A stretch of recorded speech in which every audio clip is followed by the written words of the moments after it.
Okay, good morning all of you. मैं सरिता मिश्रा आपके अपने self study classes YouTube channel पे स्वागत करती हूँ। उम्मीद करती हूँ कि आप लोग भी बिल्कुल स्वस्थ होंगे, प्रसन्न होंगे, उम्दा होंगे। चलिए तो क्लास को स्टार्ट करते हैं। ठीक है, आज की जो क्लास रहेगी बुद्धि इंटेलिजेंसी से रिलेटेड रहेगी और सारे एमसीक्यूज में रहेंगे, जिसमें आप गार्डनर और थॉर्नडाइक, कैटल, बिने, टर्मन सभी के बारे में आप डिटेल से जानकारी आपको मिलेगी।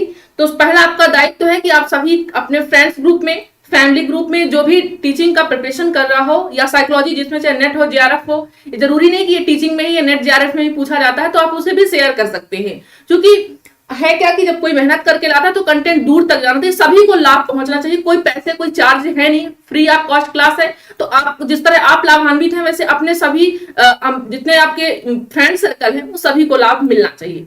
तो आई होप आपने शेयर किया होगा। अगर नहीं किए हैं तो आज शेयर कीजिए और लाइव प्लस जुड़ने का प्रयास कीजिए ज्यादा से ज्यादा संख्या में। ठीक है भाई, ओके। गुड मॉर्निंग अभिलाषा, रीमा, रीनू, सरोज, ठीक है, उषा, अभिलाषा, सभी को भाई गुड मॉर्निंग सभी को। चलिए तो क्लास स्टार्ट करते हैं। क्लास स्टार्ट करने से पहले सबसे पहले मैं आपको बता देती हूँ कि सेल्फ स्टडी क्लासेस आपका ऐप भी है। ऐप में भी जाएंगे तो आपको सारी जानकारी मिल जाएगी। ऐप को डाउनलोड करेंगे तो आपको साहित्य, अगर हिंदी साहित्य का संपूर्ण आपको विश्लेषण पढ़ना है सुमित सर के साथ, तो आप इन्हें जुड़ सकते हैं और ये चैनल को सब्सक्राइब कर सकते हैं। यहाँ भी यूट्यूब पर भी फ्री क्लास इनकी मिलती है रात्रि को 9 बजे और रात्रि को 8 बजे व्याकरण की हमारी रहती है। ठीक है भाई, ओके।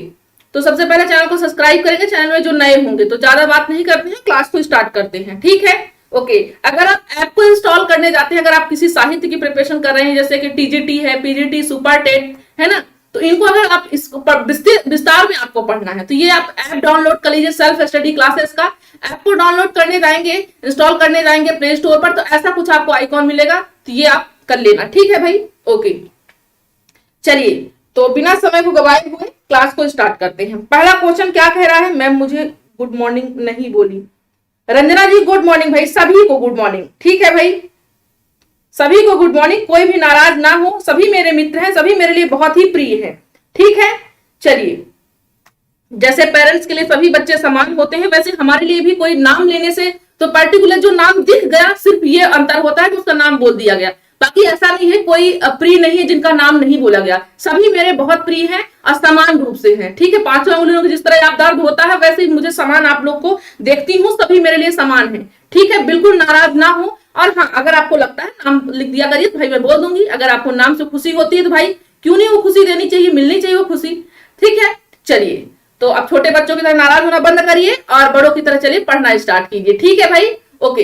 देखिए क्या कह रहा है हमारा क्वेश्चन आज का पहला, कि हार्वर्ड गार्डनर की बुद्धि का सिद्धांत डॉट डॉट पर बल देता है। पहला है सामान्य बुद्धि पर बल देता है, दूसरा है शिक्षार्थियों में अनुबंधित कौशलों पर देता है, थर्ड है विद्यालय में आवश्यक समान योग्यताओं पर, चौथा है प्रत्येक व्यक्ति की विलक्षण योग्यताओं पर। देखिए गार्डनर की थ्योरी ऐसी थ्योरी है कि ये आपको सारे कोई भी एग्जाम साइकोलॉजी जिसमें भी लगती होगी, यहां से क्वेश्चन 100% बनते हैं। तो इसको भाई आप समझ लीजिए और मैं आपको इसका डिटेल भी थोड़ा बता दूंगी, बस पहले आप आंसर कर लीजिए।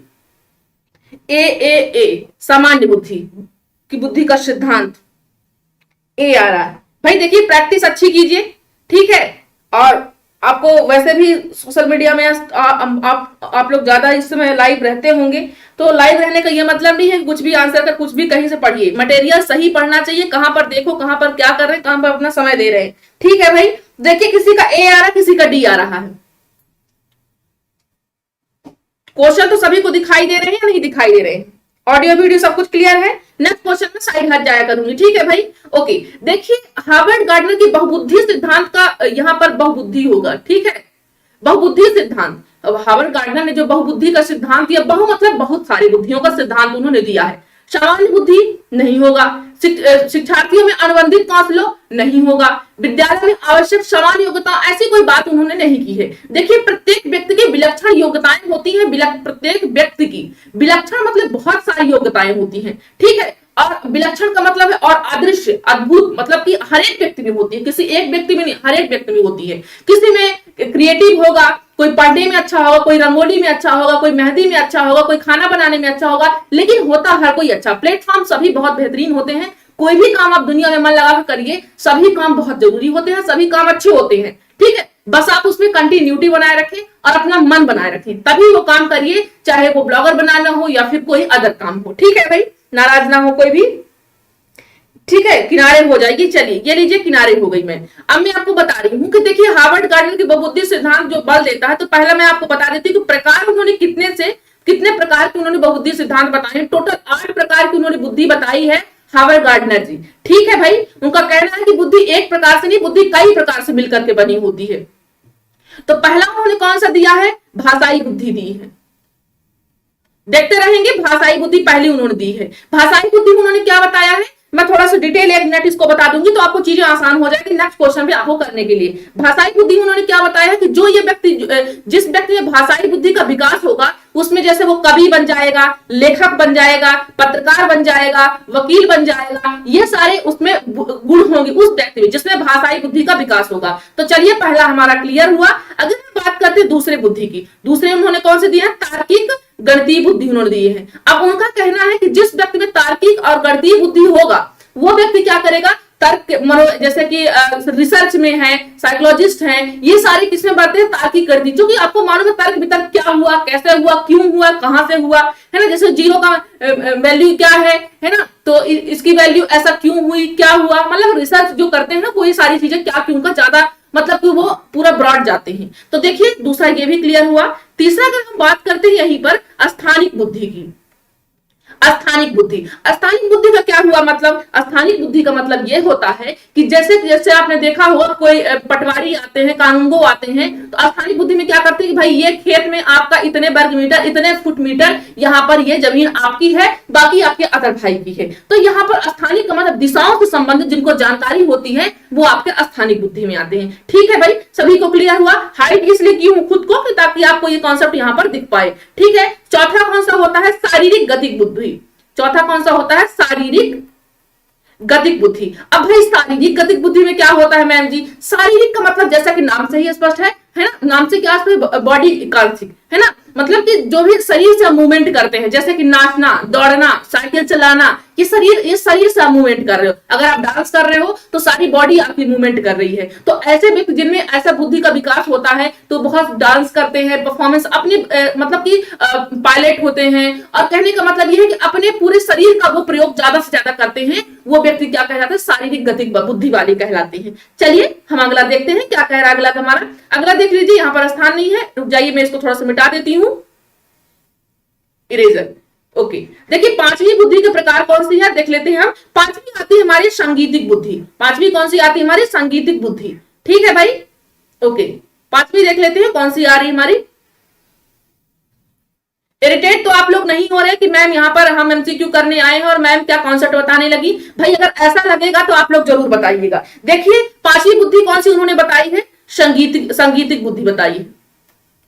संगीतिक बुद्धि में क्या होता है? इस बुद्धि का व्यक्ति क्या करेगा? संगीत में रुझान लेगा। जैसे कि मान लीजिए लता मंगेशकर क्वेश्चन बनता है, 100% बनता है कि संगीत, लता मंगेशकर गायक जो है किस बुद्धि के अंतर्गत आएंगे, तो आपको आंसर करना है संगीत बुद्धि। चलिए ज्यादा डिटेल में नहीं बताऊंगी, आप लोग इतने समझदार तो हैं कि नाम से स्पष्ट आप सब कर लेंगे। ठीक है, चलिए नेक्स्ट देखते हैं छठवां कौन सा उनका? व्यक्तिगत आत्मन बुद्धि। व्यक्तिगत आत्मन बुद्धि, एक शब्द में व्यक्तिगत आत्मन बुद्धि को और भी हम क्या कहते हैं? अंतरा व्यक्तिगत। ठीक है, कहीं कहीं पर अंतरा व्यक्ति आपको थोड़ा सा शब्द मिल जाएगा, अंत व्यक्ति मिल जाएगा, तो आप इसमें परेशान मत होइएगा। तो व्यक्तिगत आत्मन बुद्धि में क्या होता है? इसमें व्यक्ति, आत्मन का मतलब क्या है? इसमें क्या करता है व्यक्ति? इसमें व्यक्ति संवेगों को नियंत्रित करता है, मतलब स्वयं की जो संवेग होता है, आत्मन का मतलब स्वयं होता है। तो इसमें व्यक्ति क्या करता है? अपने स्वयं के नियंत्रणों को काबू करता है। जैसे मान लीजिए कि आप में कोई ऐसी कमी है, जो मान लीजिए कि आपके टीचर्स या आपकी मम्मी कुछ भी कहती है, आपको बहुत जल्दी गुस्सा आ जाता है, तो आप अपने जो संवेग है, आपकी जो गुस्सा है, खुद को काबू पाना चाहते हैं। तो जो व्यक्ति अपने में काबू पाता है वो व्यक्ति कौन कौन से? जैसे योगी होते हैं, ऋषि होते हैं, संत होते हैं, मुनि होते हैं। ये लोग क्या करते हैं? इतनी तपस्या करते हैं कि इनको गुस्सा कभी भी नहीं आता है। तो ये कौन से होते हैं? व्यक्तिगत आत्मन बुद्धि वाले होते हैं। अगर हम बात करते हैं नेक्स्ट, यही सातवां की, सातवां में व्यक्तिगत अन्य बुद्धि। यही व्यक्तिगत आत्मन था, अब यहीं पर अन्य बुद्धि आ जाएगा। ठीक है, अन्य बुद्धि में क्या करता है? इसमें दूसरों के मनोभावों को आप जान पाते हैं। भाई बहुत ज्यादा मैम आप सम रहो, साइड से प्रश्न नहीं दिखा तो वो मैंने देखिए साइड हो गई हूं, तो आप लोग देख लीजिए। अब नेक्स्ट में अन्य में क्या होगा? अन्य में क्या करते हैं व्यक्ति? इसमें व्यक्ति क्या करता है, दूसरों के मनोभावों को जानता है। जैसे आप डॉक्टर के पास गए, डॉक्टर आपको देखा, देखते ही बता देगा कि आपको कल कितनी फीवर थी, आप इतने दिनों से क्यों नहीं आए डॉक्टर के पास, आपको देखते ही वो बता देगा। ठीक है, तो ये अन्य बुद्धि का विकास हुआ। अगर हम नेक्स्ट की बात करते हैं, लास्ट की बात करते हैं, प्रकृतिवादी बुद्धि। प्रकृतिवादी बुद्धि में एक क्वेश्चन बन सकता है, इसमें अब हर एक में बनेगा क्वेश्चन। प्रकृतिवादी में क्वेश्चन बन जाए कि जो किसान होते हैं वो किस बुद्धि के व्यक्ति होते हैं, आपको आंसर करना है प्रकृतिवादी। क्योंकि रीजन क्या है, जो नेचुरल से कनेक्ट है, नेचर से कनेक्ट है, वो आपका क्या कहलाएगा, प्रकृतिवादी बुद्धि का कहलाएगा। तो सभी को क्लियर हुआ भाई, आई होप आपको क्लियर हुआ होगा। डी ऑप्शन हमारा बिल्कुल यहां पर क्लियर हो जाता है। मेरे कॉन्सेप्ट बताने का मतलब यही था कि आप चीजों को समझ पाए, रटे नहीं, है ना। रटने से जीवन में कोई भी कोई हासिल नहीं कर पाता है, कोई भी किसी भी चीज को। मिस्टर सुरेंद्र फ्री में। चलिए नेक्स्ट क्वेश्चन देखते हैं कि हमारा नेक्स्ट क्वेश्चन क्या कह रहा है।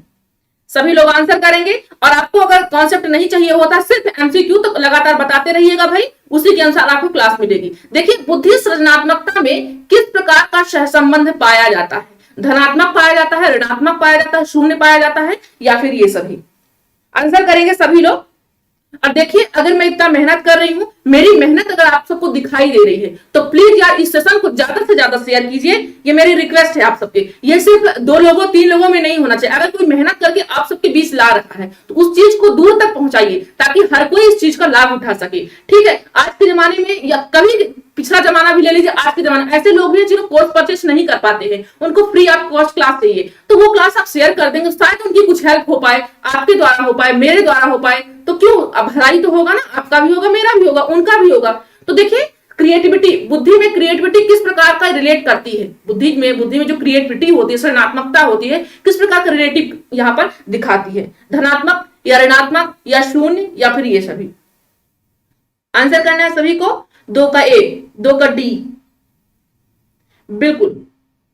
तो देखिए, यहां पर हमारा आंसर सभी को वैसे मालूम होगा, ये धनात्मक होगा। देखिए, आपकी जो बुद्धि है, बुद्धि में आपने पढ़ा हो क्रिएटिविटी, क्रिएटिविटी वही कर पाएगा जिसके पास बुद्धि होगी। तो ऐसा नहीं क्रिएटिव बच्चा जो प्रतिभाशाली नहीं हो सकता, प्रतिभाशाली सृजनात्मक नहीं हो सकता, ये सारे अपवाद क्वेश्चन आते हैं। मैं आपको सारे डिटेल क्वेश्चन आगे कराऊंगी और भरमार आपको प्रैक्टिस सेशन कराऊंगी, आप निश्चिंत रहिए। तो देखिए, यहां पर तो धनात्मक राइट ऑप्शन होगा। ठीक है भाई, okay. 5 finger are not equal,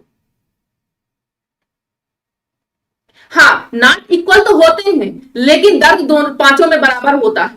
Preeti ji, ठीक है, इक्वल तो नहीं होते, मुझे भी मालूम है, आपको भी मालूम है, लेकिन दर्द तो पांचों में होता है कि नहीं होता, अगर चोट लगती है तो। नेक्स्ट क्वेश्चन क्या कह रहा है कि भाटिया बैटरी का उपयोग किसके मापन से संबंधित है, व्यक्तित्व मापन, बुद्धि मापन, सृजनात्मकता या फिर अभिवृत्ति। आंसर करेंगे सभी लोग। भाटिया बैटरी का प्रयोग किसके मापन से संबंधित है, आंसर करना है सभी को। इनका पूरा नाम, भाटिया का पूरा नाम चंद्रमोहन भाटिया है ना, चंद्रमोहन भाटिया। इन्होंने कब प्रयोग किया था, सन 1963 में, है ना। बुद्धि में कि बच्चे में कितनी बुद्धि होती है ना, अगर कोई क्रिएटिव है, क्रियात्मक बुद्धि वाला है, शब्द पूर्ति, मतलब बहुत सारे इसमें क्या होता था कि जैसे बुद्धि का मापन करना है तो कैसे करेंगे, उसमें कुछ प्रयोग करवाते थे कि जैसे मान लीजिए 5 चित्र दे दिए हैं, 5 चित्र में आपको बताना है 3 चित्रों में क्या हो रहा है। तो कुछ ऐसे अगर आपको कॉन्सेप्ट क्लास पढ़नी होगी तो हम बुद्धि का पूरा कॉन्सेप्ट ले लेंगे। ठीक है, क्योंकि एमसीक्यू में इतना डिटेल नहीं बता सकती हूं, इसलिए आपके लिए थोड़ा सा प्रॉब्लम हो सकती है। देखिए, व्यक्तित्व का होगा, बुद्धि का होगा, सृजनात्मकता का होगा या फिर अभिवृत्ति का। आंसर करना है सभी को। वेल डन, बुद्धि का हो जाएगा। ठीक है भाई, बुद्धि आपका राइट ऑप्शन होगा। चलिए अगला क्वेश्चन देखिए क्या कह रहा है आपका, कि बुद्धि का तरल मोजेक मॉडल किसने दिया है। बुद्धि का तरल मोजेक मॉडल किस, कैटल ने दिया है, गिलफर्ड ने दिया है, थर्स्टन ने दिया है या फिर स्पीयरमैन ने दिया है। आंसर करेंगे, तरल मोजेक मॉडल किसने दिया है बुद्धि का, सभी को बताना है। बिल्कुल,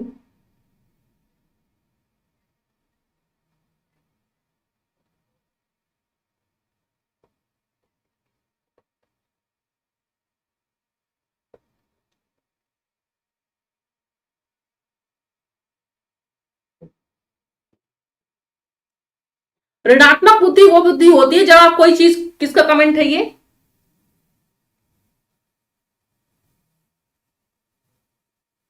चंदन जी का। देखिए चंदन जी, ऋणात्मक बुद्धि वो बुद्धि होती है जब मान लीजिए आपने कोई 9th में कोई चीज थ्योरम आपने पढ़ी थेल्स प्रमेय, अगर आप 10th का पेपर देने जा रहे हो, 10th के पेपर में भी आपकी थेल्स प्रमेय आ गई है, तो आप उस चीज को बिल्कुल भी मतलब कि आपको बिल्कुल भी याद नहीं आ रहा, मतलब पहले आपने जो पढ़ा है और आने वाले समय में जो उस चीज को फिर से आपने फेस कर रहे हो, लेकिन आपको पुराना कुछ भी याद नहीं आ रहा है, तो ये आपकी ऋणात्मक बुद्धि होती है। ठीक है, मतलब आपको वो बुद्धि जो आपने पहले पढ़ा, जो आपने पहले मेहनत की है, वो आने वाले समय में बिल्कुल हेल्प नहीं कर रही वो चीज, तो वो चीज क्या कहलाती है? ऋणात्मक बुद्धि। और आपने जो पहले पढ़ा हुआ है, ठीक है, आपने जो कल मान लीजिए पढ़ा, आज आपका एग्जाम है तो आज आपको याद आ गया, वो आपकी धनात्मक बुद्धि कहलाती है। ठीक है भाई, चलिए।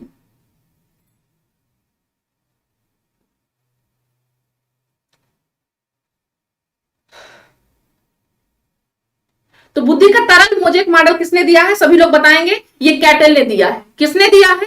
कैटल ने। कैटल ने दो प्रकार की बुद्धि का मॉडल दिया है। कौन कौन से दिया है सभी बताएंगे? कौन कौन से बुद्धि का मॉडल दिया है कैटल ने? एक तरल बुद्धि दिया है, एक तरल बुद्धि और दूसरी ठोस बुद्धि। दो प्रकार की बुद्धि उन्होंने बताई है। तरल बुद्धि को उन्होंने क्या बताया है कि जेनेटिक्स होती है, हर किसी के पास होती है, लेकिन जो ठोस बुद्धि होती है यह आपके अर्जन के द्वारा इक्वायर किया जाता है, वातावरण से आप इक्वायर करते हैं ठोस बुद्धि को। और तरल बुद्धि हर एक में होती है, ऐसा नहीं कि पर्टिकुलर किसी में होती है, सब में होती है। तो क्लियर हुआ चीजें। और जो ठोस होती है वो इक्वायर की जाती है, अनुभव जितना आप ज्यादा सीखते जाएंगे उतना चीजें आपकी बढ़ती जाएंगी। चलिए अगला क्वेश्चन देखते हैं क्या कह रहा है हमारा अगला क्वेश्चन, कि उच्च प्राथमिक विद्यालय की अध्यापिका के रूप में आप विश्वास करती हैं कि, आप क्या विश्वास करती हैं विद्यार्थियों की गलतियां उनके चिंतन में? एमसीक्यू।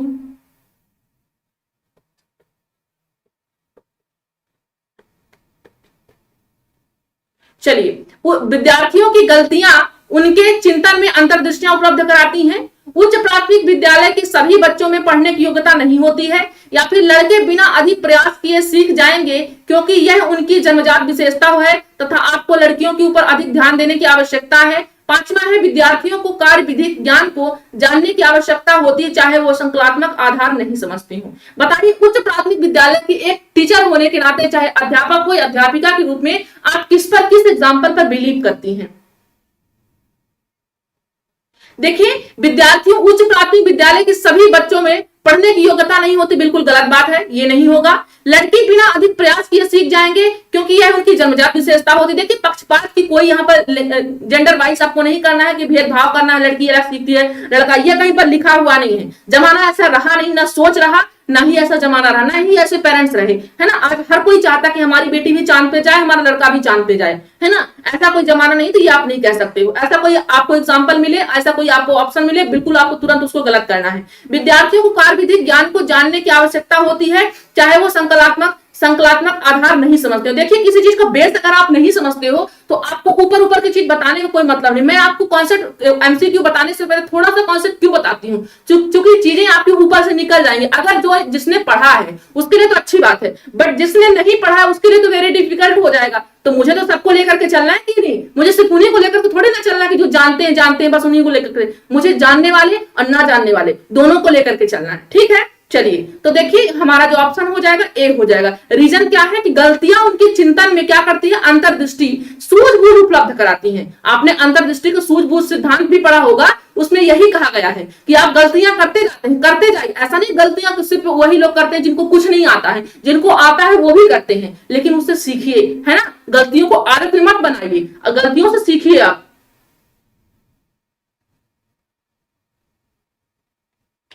चलिए नेक्स्ट क्वेश्चन क्या कह रहा है, सभी लोग आंसर करेंगे।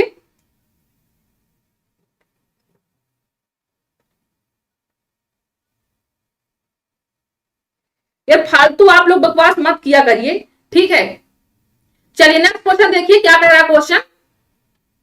बुद्धिलब्धि के संबंध में, बुद्धिलब्धि के संबंध में क्या सत्य है? पहला, बौद्धिक आयु से व्युत्क्रमी संबंधित, कालानुक्रमिक आयु से प्रत्यक्षता संबंधित, कालानुक्रमिक आयु से व्युत्क्रमी संबंधित, या फिर बौद्धिक तथा कालानुक्रमिक आयु दोनों से प्रत्यक्षता संबंधित। आंसर करना है कौन सा राइट ऑप्शन होगा, बुद्धिलब्धि के संबंध में कौन सा सही होगा, सभी को आंसर करना है।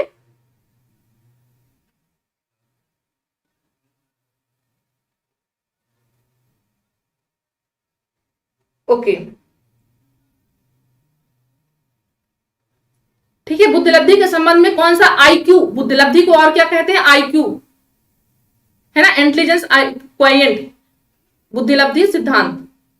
देखिए तो कौन सा सही होगा कि बौद्धिक आयु से व्युत्क्रमी संबंधित होगा, नहीं होगा। कालानुक्रमिक आयु से प्रत्यक्षता संबंधित नहीं होगा। कालानुक्रमिक आयु से व्युत्क्रमी संबंधित ये होगा, या फिर बौद्धिक तथा कालानुक्रमिक आयु दोनों से प्रत्यक्षता संबंधित होगा। आंसर सभी को करना है। आपका ऑप्शन नंबर सी हो जाएगा, ऑप्शन नंबर सी आपका बिल्कुल। यहां पर डी बहुत लोग कर रहे हैं। देखिए बौद्धिक नहीं है, बौद्धिक नहीं है, कालानुक्रमिक आपने पढ़ा है MA अपान CA, है ना, आपने पढ़ा फॉर्मूला। मेंटल आयु और ये आपकी क्रोनोलॉजिकल आयु, ये दोनों ही होते हैं, अपान में होते हैं, व्युत्क्रम होते हैं। ठीक है भाई, बौद्धिक आयु नहीं होता है। देखिए नेक्स्ट क्वेश्चन क्या कह रहा है,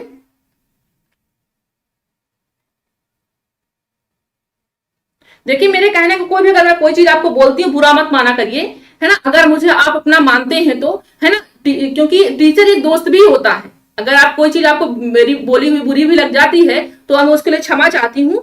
ठीक है, बुरी लगने वाली कोई बात नहीं रहती है, बस थोड़ा सा आप लोग पेशेंस बनाए रखें, सारी चीजें क्लियर हो जाएंगे। देखिए 140 से अधिक बुद्धिलब्धि वाले बच्चे को किस श्रेणी में रखेंगे, मूर्ख श्रेणी में, मंद बुद्धि में, सामान्य बुद्धि में, या फिर प्रतिभाशाली में। आंसर करेंगे सभी लोग। चलिए हम साइड में हो जाएंगे भाई, नेक्स्ट क्वेश्चन होगा तो हम साइड में हो जाया करेंगे।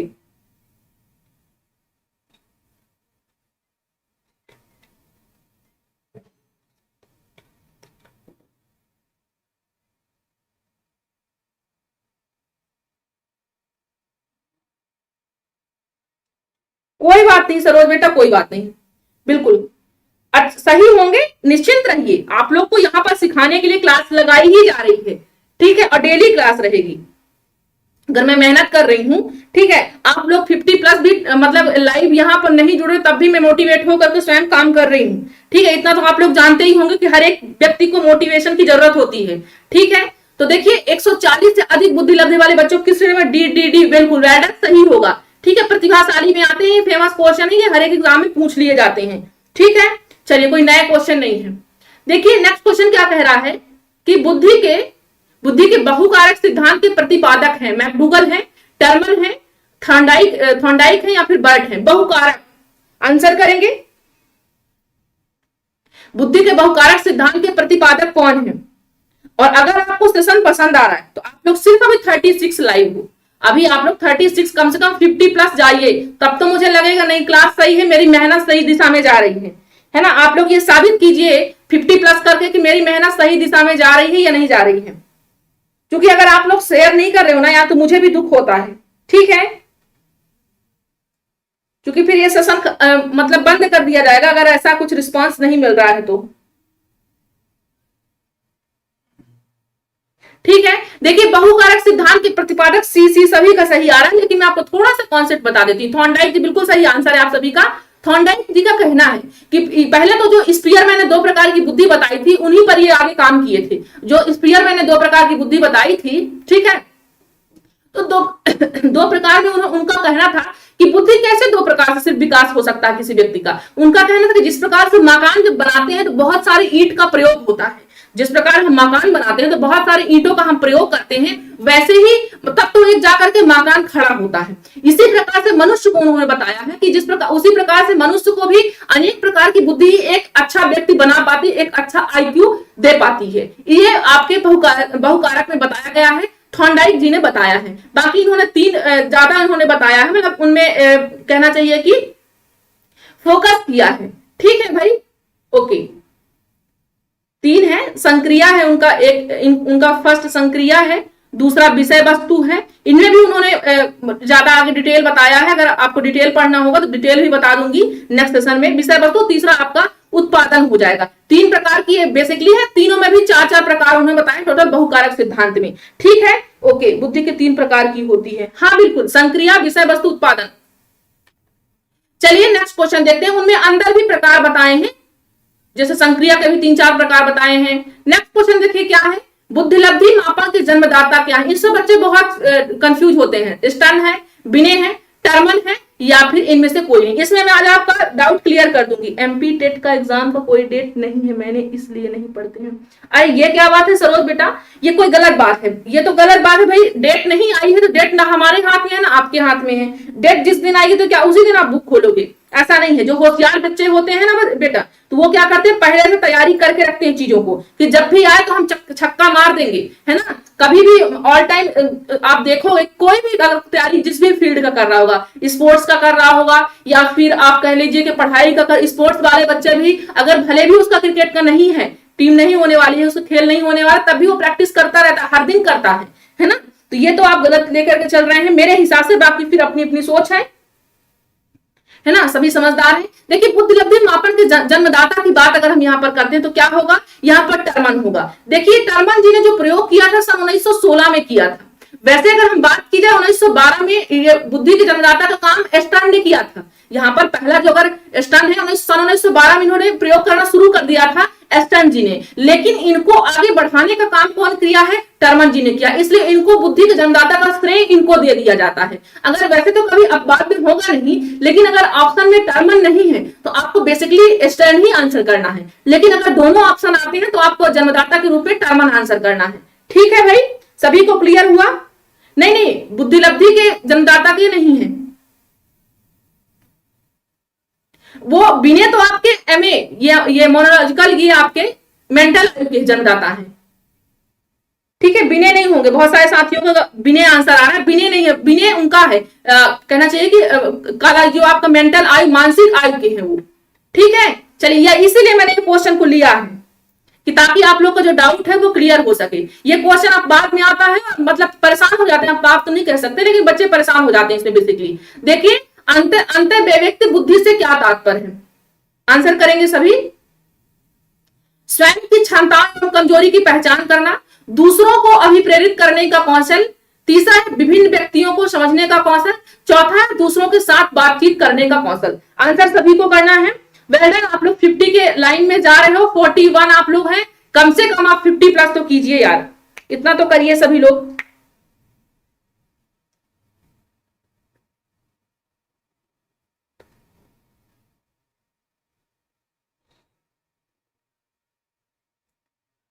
हाँ बिल्कुल, वेरी गुड, बहुत सही। ए सभी का आ रहा है। वेदन देखिए, स्वयं की कमी क्षमताओं को ही जाने, कमजोरी एवं क्षमताओं को। ऐसे कौन से लोग होते हैं, आप जैसे क्वेश्चन पूछ देगा, जो स्वयं की क्षमताओं कमजोरी की पहचान कर लेते हैं, ऐसे कौन से व्यक्ति होते हैं, आपको आंसर करना है। ऐसे संत लोग करते हैं। यार सॉरी यार, मैं थोड़ा हाइड नहीं की खुद को, है ना। आप लोगों को क्वेश्चन दिखाई नहीं दिया होगा, सॉरी सॉरी सॉरी, मैं भूल जाती हूँ।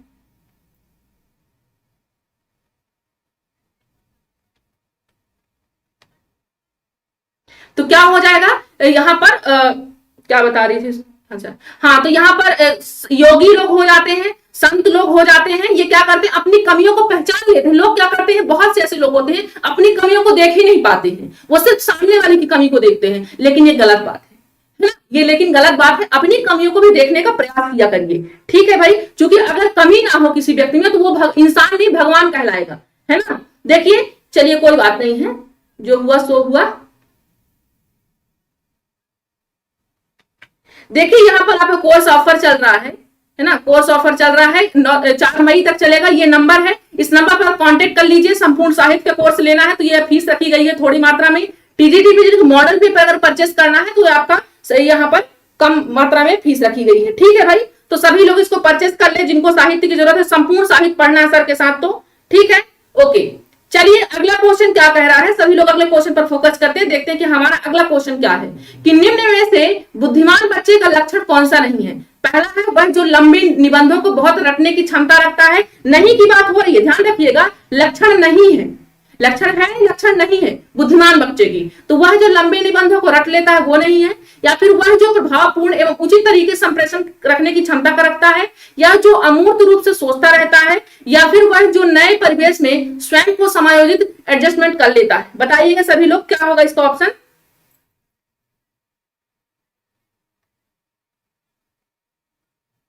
बुद्धिमान बच्चे का लक्षण नहीं है,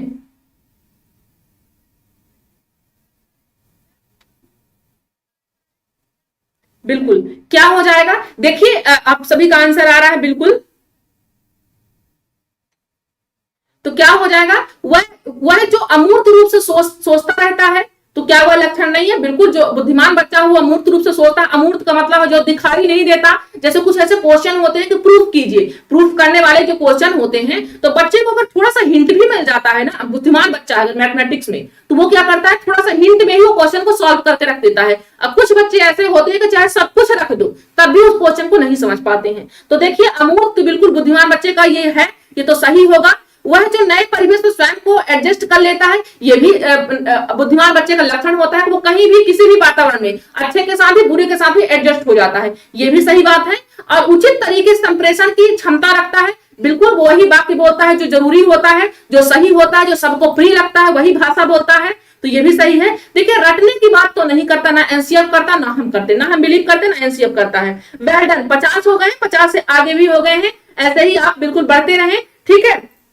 चलिए, तो यहाँ पर रटने की क्षमता रखता है, बिल्कुल ये नहीं होगा, है ना, ये गलत ऑप्शन है, यही आपका राइट होगा। वो जो निबंधों को बहुत रटने की क्षमता रखता है, रट्टाफिकेशन कोई बुद्धिमान बच्चा नहीं करता है, वो रटते नहीं है, वो समझते हैं चीजों को। ठीक है भाई, देखिए नेक्स्ट क्वेश्चन हमारा क्या कह रहा है कि बहुबुद्धि सिद्धांत के अनुसार सभी प्रकार के पशुओं, खनिजों और पेड़ पौधों को पहचानने और वर्गीकृत करने की योग्यता डॉट डॉट कहलाती है। तार्किक गणितीय बुद्धि कहलाती है, प्राकृतिक बुद्धि कहलाती है, या फिर भाषिक बुद्धि, या यहां पर सीनिक नहीं होगा, अस्थानिक होगा, अस्थानिक बुद्धि होगा। बताएंगे सभी लोग? बिल्कुल, वेल डन विजय जी, 50 हो गए हैं। अब आप लोग बढ़ाइए, 50 से अब जिम्मेदारी आप लोग की है कि आप लोग को 50 से आगे कितना ले जाना है। अब मैं नहीं बताऊंगी, ये आप लोग खुद ही शेयर करेंगे। आप लोग को खुद इच्छा होनी चाहिए कि भाई मैं इतने साथ एक साथ एक क्लास में पढ़ेंगे, मैं मेहनत कर रही हूं। अगर लगता है आपको तो, फोर्स नहीं है, अगर आपको लगता है तो ठीक है। कल को आप भी भाभी शिक्षक हैं, आप भी बनेंगे कहीं पर जाकर। अगर आप इतना मेहनत करेंगे तो आपको भी थोड़ा सा तो लगेगा यार, है ना, कि मेरे साथ भी इतने साथी जुड़ने चाहिए, है ना। अपने को रख करके देखो तो बिलीव हो जाएगा क्या मेहनत क्या होती है ना, इस प्लेटफॉर्म में आने तक के लिए। ठीक है, तो देखिए यहां पर बात क्या कह रहा है, बहुबुद्धि सिद्धांत की, गार्डनर की बहुबुद्धि सिद्धांत की बात कर रहा है। ध्यान दीजिएगा, अभी हमने पहले जस्ट सीख लिया है। पशुओं की बात कर रहा है, खनिजों की बात कर रहा है, पेड़ पौधों की पहचानने की बात कर रहा है। तो ये सारी बुद्धि किसमें आ रही है? बी। बेल्डन, प्राकृतिक बुद्धि में, जैसे किसान होता है वो कहां से होता है, कौन सी बुद्धि से रिलेट करता है?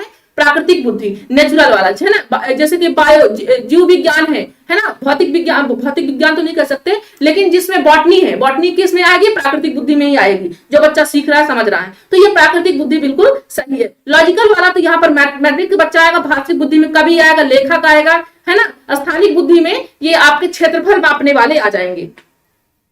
चलिए हम अगला क्वेश्चन करते हैं, देखते हैं कि हमारा अगला क्वेश्चन क्या कह रहा है। देखिए एक बच्चा जो, well done Ram ji madam, देखिए एक बच्चा जो डॉट डॉट से ग्रस्त है और वह क्या कर रहा है, सा को बाज में अंतर नहीं कर सकता है, तो वह किससे प्रभावित है? डिसलाइमिया से, डिस्ग्राफिया से, डिस्कैल्कुलिया से, डिसलैक्सिया से? आंसर करेंगे सभी लोग।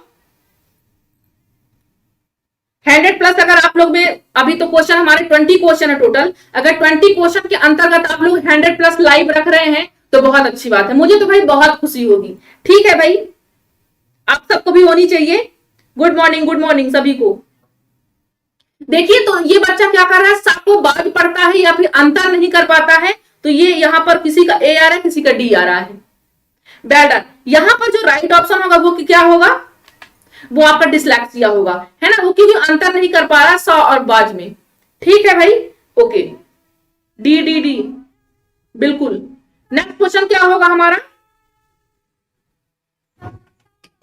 नेक्स्ट क्वेश्चन देखिए कि मानव बुद्धि, एक सेकंड, मानव बुद्धि एवं विकास की समझ शिक्षक को डॉट डॉट के योग बनाती है। पहला है निष्पक्ष रूप से अपने शिक्षण अभ्यास, दूसरा है शिक्षण के समय शिक्षार्थियों के संवेगों पर नियंत्रण बनाए रखना, तीसरा है विविध शिक्षार्थियों को शिक्षण के बारे में स्पष्टता, और चौथा है विद्यार्थियों को यह बताने के लिए कि वे अपने जीवन को कैसे सुधार सकते हैं। बुद्धि एवं विकास की समझ शिक्षक के लिए क्यों इंपॉर्टेंस होती है, क्या होती है बुद्धि, क्या होती है विकास, ये जानना क्यों जरूरी होती है? मैम हटो, बिल्कुल हट गए हैं।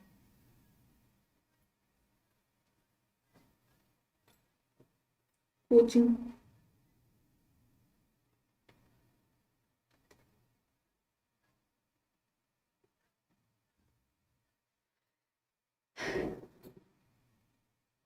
देखिए यहाँ पर बुद्धि और विकास हर एक टीचर के लिए जानना इसलिए जरूरी होता है, उसका योग इसलिए जरूरी होता है। पहला ऑप्शन क्या है, निष्पक्ष रूप से अपने शिक्षण अभ्यास करना के लिए जरूरी होता है, या फिर शिक्षण के समय शिक्षार्थियों के संवेगों पर नियंत्रण बनाए रखने के लिए इसलिए बुद्धि और विकास का जानना जरूरी होता है, या फिर विभिन्न शिक्षार्थियों को शिक्षण के बारे में स्पष्टता कर पाए, या फिर विद्यार्थियों को यह बताने के लिए कि वे अपने जीवन को कैसे सुधार सकते हैं। देखिए अगर मैं आपको यह बताती हूं कि अपने जीवन को आप कैसे सुधार सकते हैं, तो आपने ये जरूरी नहीं कि आप मेरी ही क्लास ज्वाइन कीजिए, आप प्रवचन भी सुनते होंगे, राम जी की कथा है ना, कृष्ण जी की कथा, तो वहां से भी आपको बहुत सारे साधु संत ऐसे होते हैं, महात्मा जी ऐसे होते हैं कि आपको जीवन को सुधारने की बात बताते हैं। पर्टिकुलर मैं ही आपको, एक टीचर ही नहीं, टीचर अगर जो आपको समझा रहा है वही आपका टीचर, जरूरी नहीं कि आपको कॉपी पेन लेकर के हाथ जो सिखा रहा है वही टीचर कहलाता है।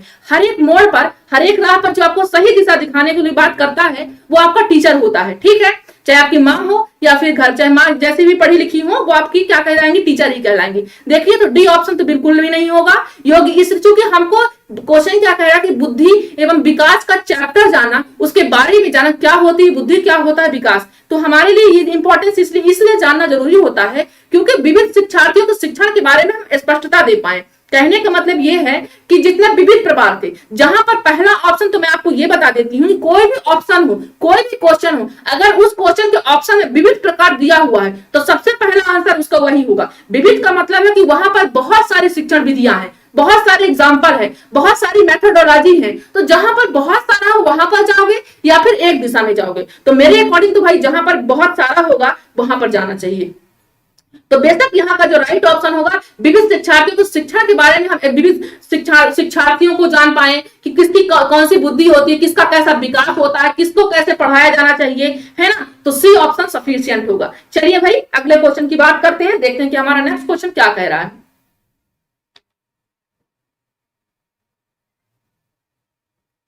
कोई डाउट रह ना जाए, ठीक है, कोई डाउट नहीं होनी चाहिए, चाहे वो सीटेट का बंदा हो, यूपी टेट का हो, रीट का हो, सुपर टेट का हो, नेट का हो, जेआरएफ का हो, कोई भी बच्चा यहां से खाली नहीं लौटना चाहिए। इस प्लेटफॉर्म से कोई भी बच्चा बिना सीखे नहीं जाना चाहिए, चाहे उसके लिए मुझे कितनी भी मेहनत करना पड़े। देखिए ऐसी बात नहीं है कि टीचर नहीं पढ़ता, टीचर भी पढ़ के आता है, आपको पढ़ाने के लिए टीचर भी पढ़ के आता है। तो आप तो सिर्फ आप आ जाते हैं यहाँ पर, मेरी मेहनत तो मुझे पीछे के पर्दे के पीछे देखो कितनी मेहनत करके हम यहाँ पर आते हैं, तो हर कोई इसका लाभ पाए। सिर्फ यह मानसिकता अपने मन में बनाए रखिए, है ना, कि इसका लाभ हर व्यक्ति पाए। क्योंकि अगर कोई मेहनत करके यहाँ ला रहा है चीजों को, तो हम ही क्यों रखें, ये हर किसी बांटो, है ना। दुख बांटने से आपका कम हो जाता है ना, और सुख भी बांटते हो तो आपको और भी खुशी मिलती है। तो देखिए योग्यता व योग्यता समूहीकरण के परिप्रेक्ष्य में निम्नलिखित में से कौन सा कथन सही है। विद्यार्थी समूह बेहतर सीखेंगे। सेकंड ऑप्शन कह रहा है कि आबाद हुआ प्रभावी शिक्षण हेतु कक्षा को समरूपी होना चाहिए। छात्र असहिष्णु होते हैं, वह भेदों को स्वीकार नहीं करते हैं। तीसरा, विभिन्न योग्यता वाले समूहों को ग्रहण करने के लिए अध्यापकों को बहुस्तरीय शिक्षा को अपनाना चाहिए। भाई आंसर करें सभी लोग। 60+ अभी आप लोग हैं, अभी आप लोग के पास 5 क्वेश्चन है, अगर आप चाहेंगे तो 100+ कर सकते हैं, या आप लोग में इतनी क्षमता मुझे दिखाई दे रही है। ठीक है भाई, अभी 5 क्वेश्चन और बाकी हैं आपके, आप चाहेंगे तो 100+ कर सकते हैं। देखिए क्या होगा इसका राइट ऑप्शन, सभी लोग बताएं। यहां भी ट्रिक थोड़ा सा पकड़िएगा, जो मैंने जस्ट पहले आपको बताई है वो ट्रिक पकड़ने की कोशिश करेंगे तो बेशक आपको आंसर सही आंसर मिलेगा। ओके, कुलदीप, लवली, सभी का आंसर सही आ रहा है। तो देखिए यहां पर, हाँ बिल्कुल बिल्कुल पकड़ लिया आपने। देखिए क्या हो जाएगा, यहाँ पर विभिन्न शब्द आपको दिया है, तो बेशक यही ऑप्शन होगा। विभिन्न योग्यता वाले समूहों को ग्रहण करने के लिए अध्यापकों को बहुस्तरीय शिक्षा को अपनाना चाहिए, है ना। और एक तो पहला विभिन्न दिया हुआ है, दूसरा बहुस्तरीय, तो बेशक यही ऑप्शन होगा। ठीक है भाई, ज्यादा मैं आपको, चूंकि आप लोग कोई LKG UKG के बच्चे नहीं, आप एक समझदार है, एक भावी शिक्षक है, मैं आपसे इतनी आशा तो कर ही सकती हूँ कि चीजों को अगर आपको मैंने हिंट दे दिया है उसको आप क्लियर कर लेंगे। ठीक है भाई, बुरा नहीं लगना चाहिए किसी को, अगर ऐसा बोलती हूँ अपना समझकर कह रही हूँ, अगर बुरा लगेगा तो नेक्स्ट टाइम से नहीं कहूंगी, ठीक है भाई। हाँ हाँ बिल्कुल पॉजिटिव है, positive, well done Saroj ji, आपने तो समझ लिया। देखिए नेक्स्ट क्वेश्चन हमारा क्या कह रहा है, डॉट डॉट के अतिरिक्त बुद्धि के निम्नलिखित पक्षों को एस्टनबर्ग के तृतंत्र में संबोधित किया जा गया है, संदर्भगत, अवयभूत, सामाजिक या फिर अनुभाविक। आंसर सभी को करना है, क्या होगा आपका ऑप्शन?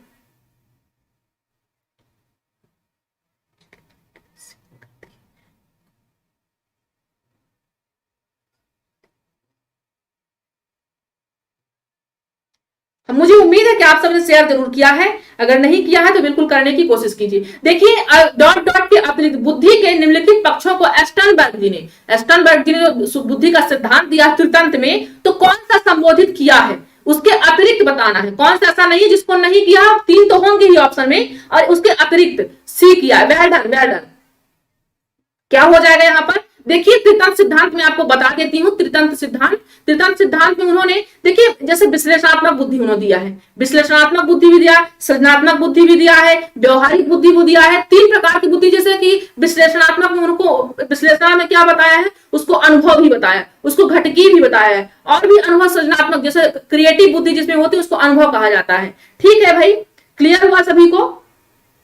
जो क्रिएटिव होते हैं उसको क्या कहते हैं, अनुभवी उसको कहते हैं, विश्लेषणात्मक घटकी बुद्धि कहते हैं। तो ये आपके स्टनबर्ग ने दिया है, ठीक है भाई, वेल डन। 60+ आप लोग हो चुके भाई, कांग्रेचुलेशन सभी को। देखिए 40 और बचे हैं, 4 क्वेश्चन हमारा और बचा है। अब देखते हैं कि आप लोग की गाड़ी कहां तक जा रही है भाई, ठीक है। बुद्धि है, बुद्धि क्या है, एक स्वाभाविक मानसिक क्षमता है, एक अंगीकार करने की क्षमता है, एक सीखने की क्षमता है, या फिर ये सभी। आंसर सभी को करना है और मोटिवेट स्वयं रहना। मेरे क्लास में कोई भी उदास बच्चा नहीं होगा भाई, मेरी क्लास में कोई उदास बच्चा नहीं होगा। एकदम खुश मन से आंसर कीजिए और इस तरीके से कीजिए कि हमें कोई भी एग्जाम आ जाए, कोई भी एग्जाम आ जाए, क्योंकि आपको ऐसा मौका मिला है प्रिपरेशन करने का। रीट कौन दे रहा है, कोई भी दे रहा हो, रीट का बंदा हो, सीटेट का बंदा हो, यूपी टेट का, टीजीटी, और आपका जिसमें भी साइकोलॉजी सीडीपी आती है वो सभी के लिए इंपॉर्टेंट क्लास रहती है, और सभी को मैं मल्टीपल करके क्वेश्चन लाती हूँ, ठीक है भाई। ओके, तो कोई भी ये नहीं सोचेगा कि ये किसके लिए है, ये सभी के लिए है।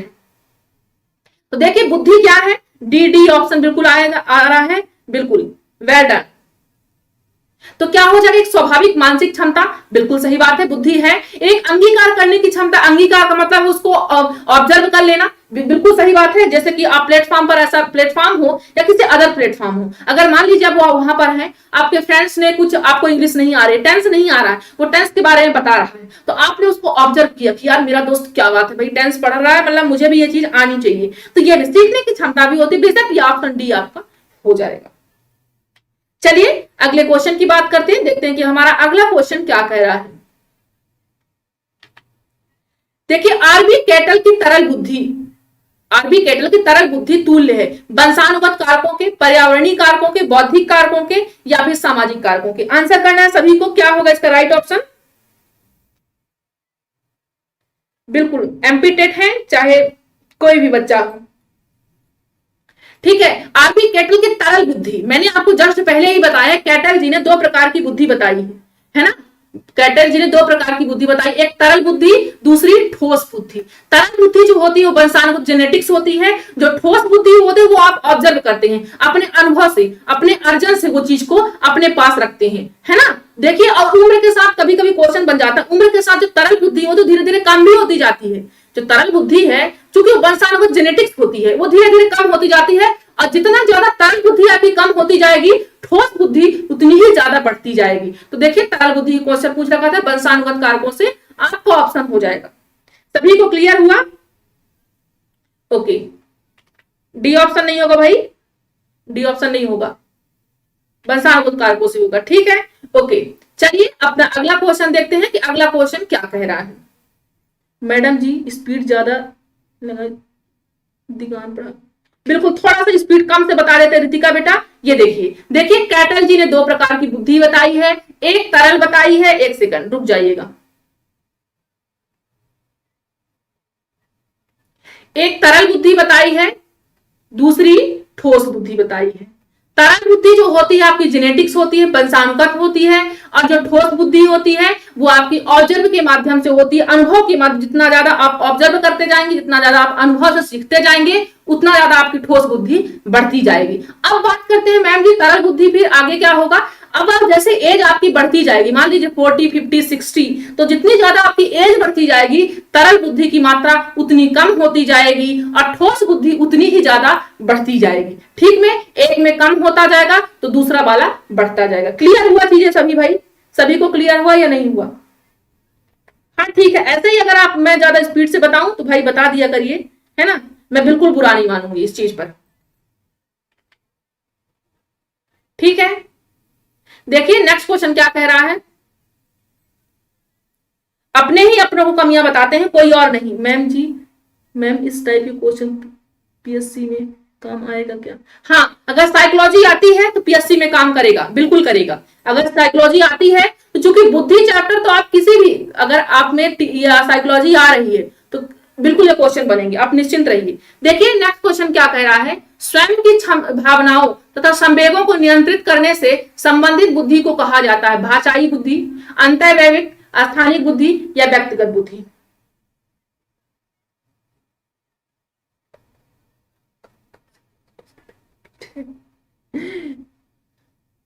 चलिए भाई, कालका एक्सप्रेस की तरह नहीं होगा, स्पीड कम कर लूंगी भाई। देखिए अगर मैं पढ़ा रही हूं तो मुझे समझ में नहीं आ रहा, ज्यादा स्पीड बोल रही हूँ, धीरे बोल दूंगी, मुझे क्या है ना, पढ़ाना तो मुझे धीरे में भी है, ज्यादा में भी है, तो मेहनत तो मुझे दोनों में लगती है। आप लोग बता दिया करिए, देखिए कमेंट सही किया करिए, एक शिक्षक से मैं ये अपेक्षा करती हूँ, है ना।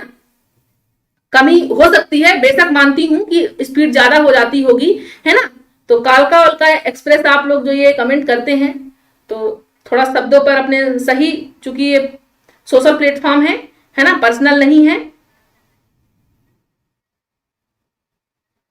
चलिए, तो देखिए यहां पर स्वयं की भावनाओं को, संवेगों को नियंत्रित करने से संबंधित बुद्धि को क्या कहा जाता है, तो बिल्कुल क्या कहा जाता है, ऑप्शन बी, अंतःवैयक्तिक कहा जाता है ना। यही तो है कि हर कोई अपने गुस्से को कंट्रोल कर पाना इतना संभव नहीं होता है ना। मैं आपको पढ़ा भी रही हूं, देखो संवेगों को नियंत्रित करने से संबंधित बुद्धि को क्या कहा जाता है, अंतःवैयक्तिक कहा जाता है। ध्यान दीजिएगा, बी ऑप्शन होगा, स्थानिक नहीं होगा। स्थानिक तो जो दिशाओं से संबंधित होता है वो आपके होते हैं।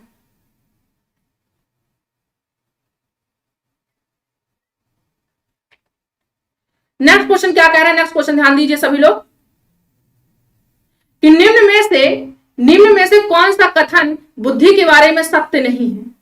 निम्न में से कौन सा कथन बुद्धि के बारे में सत्य नहीं। यह एक व्यक्ति की मानसिक क्षमता है, यह सामंजस्य स्थापित करने में सहायक है, यह व्यवहार की गुणवत्ता से आंकी जाती है, यह अस्थायी एवं अपरिवर्तनशील विशेषता है। बताएंगे बुद्धि के बारे में सत्य नहीं है।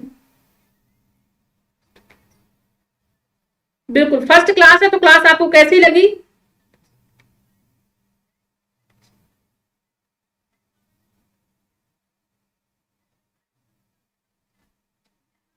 देखिए रिपीट मैसेज बार बार मत कीजिए, ठीक है भाई, माइंड डाइवर्ट होता है हर किसी का, आंसर करने वाले का भी।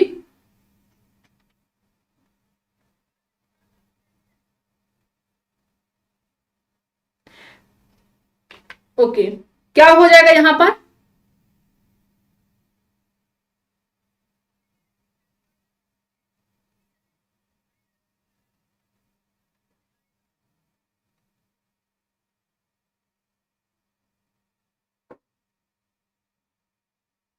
क्या हो जाएगा, ऑप्शन बी डी हो जाएगा, यह अस्थायी एवं अपरिवर्तनशील विशेषता है। कथन बुद्धि के बारे में सही नहीं है, यह व्यक्ति की मानसिक क्षमता है। ओके, साइड हो जाती हूं भाई। यह एक व्यक्ति की मानसिक क्षमता है, बिल्कुल सही बात है। यह सामंजस्य स्थापित करने में सहायक होता है, बिल्कुल। अगर आप कहीं नहीं, मैंने आप ही जस्ट पहले ही आपको प्रतिभाशाली के बारे में बताया है।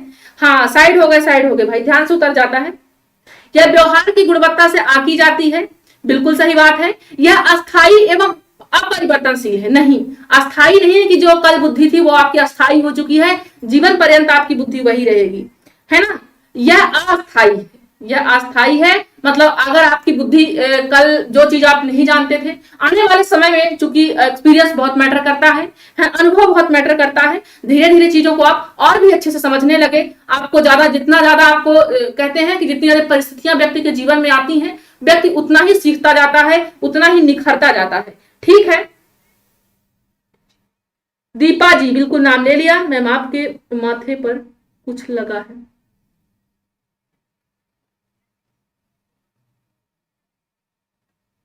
स्वागत है, जिसका फर्स्ट क्लास है ना, और जिनकी फर्स्ट क्लास है, जिनका चैनल पर नए हैं, वो चैनल को सब्सक्राइब जरूर कर लेंगे।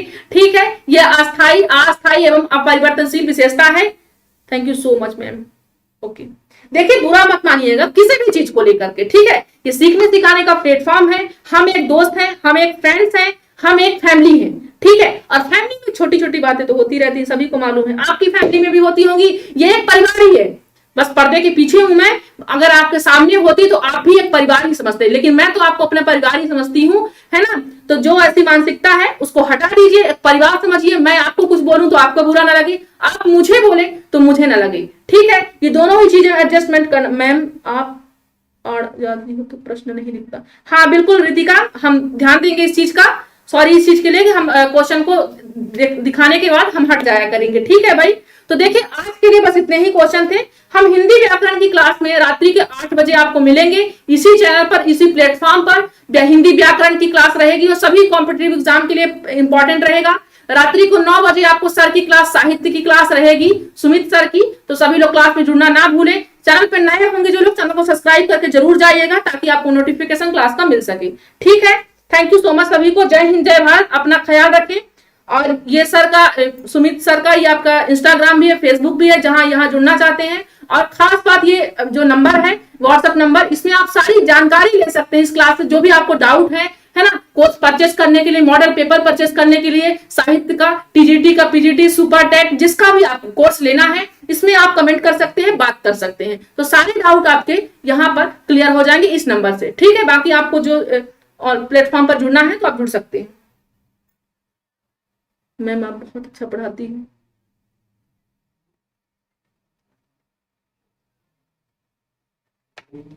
बिल्कुल, चलिए, थैंक यू सो मच।